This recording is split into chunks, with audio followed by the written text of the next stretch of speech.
This is Andy Purewal for Boxing Social. I'm now joined by Matty Askin. Matty, how are you? I'm very well, thank you. Yourself? I'm all good, thank you. We're down here at your workout today in preparation for Lawrence Okolie. How's camp been? It's been absolutely spot on. Everything's gone absolutely to plan. The sparring, the workouts, the sprints, the running, everything's been absolutely nailed on.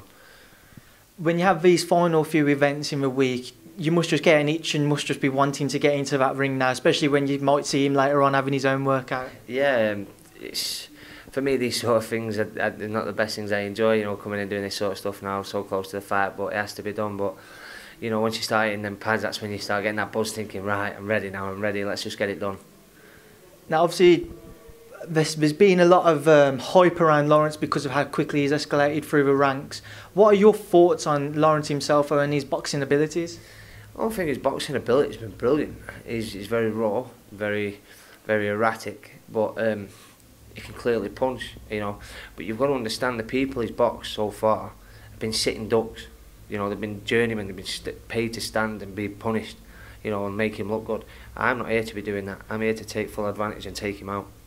So when he steps in with a ring on you on Saturday in only his 10th fight, do you feel that maybe he's overlooked you a little bit?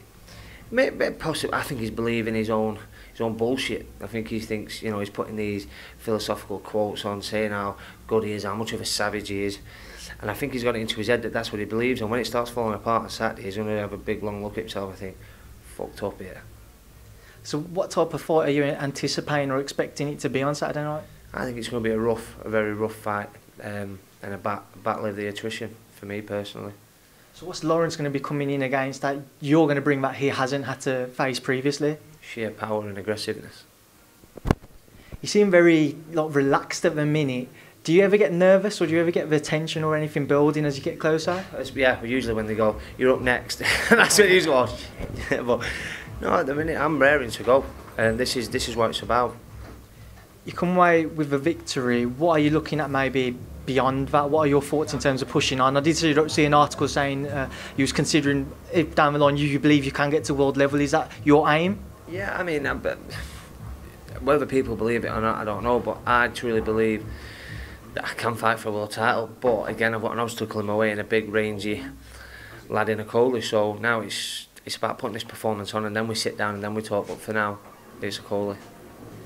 What are your thoughts as well on the main event, AJ versus Povetkin? I think Povetkin will cause problems early. I think as soon as it goes past 3 or 4, I think it's AJ's fight all day.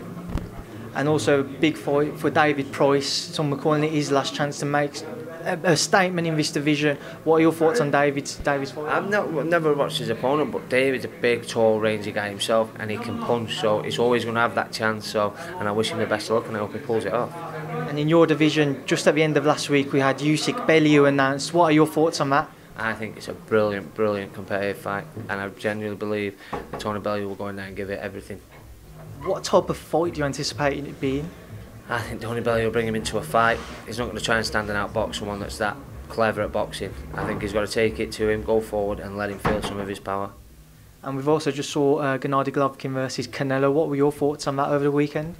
I thought Canelo was a deserved winner, to be fair. It could have gone either way, but again, what a brilliant fight. But it's not very rare that the second one beats the first fight, and for me, that's exactly what it did. Some people are trying to say there was a robbery in that. Did you think that's harsh and that's just unjust, or what are your thoughts on them calls? No, I think the result was fair. I enjoyed the way that Canelo was forcing the fight, making him work, and I think it was a deserved result. Well, Matty, I know you're going to be up soon, so thank you for speaking to Boxing Social. No problem. Thank you very much. Mate.